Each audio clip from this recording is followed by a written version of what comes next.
This morning, a Michigan woman with a warning heading into summer after her husband died while snorkeling on a Hawaiian vacation. There's barely a minute in my life that goes by that I don't think about him.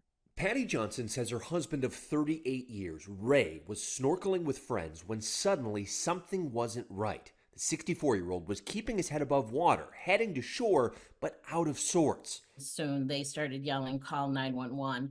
That's when I ran to the beach. And I ran, I got a turn, got onto the beach. They were pulling him out. His head snapped back. And I believe at that point he was gone. Medical professionals unable to resuscitate him, the autopsy calling his death an accidental drowning. It didn't make sense when I received the autopsy report that just said it drowning.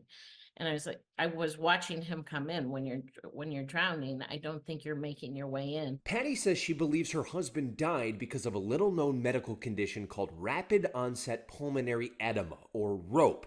It can happen when breathing is restricted, with fluid building up in the lungs, causing a lack of oxygen, sometimes leading to losing consciousness. Patients or people who are out snorkeling will notice an increase in shortness of breath is one thing, but then they'll also become confused.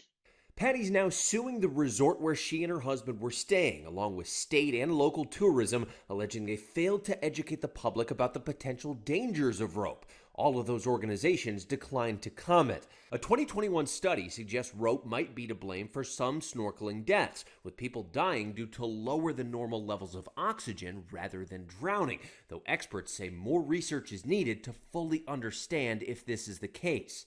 But beyond rope, the case is shining a light on snorkeling safety. Drowning is by far the most common cause of death for Hawaiian tourists. The majority of those deaths happen while snorkeling. I don't want other people to go through what we have gone through. And to lose a family member, to lose your husband in this way, it's just heartbreaking and it's avoidable. And just to please be aware of this, make people aware.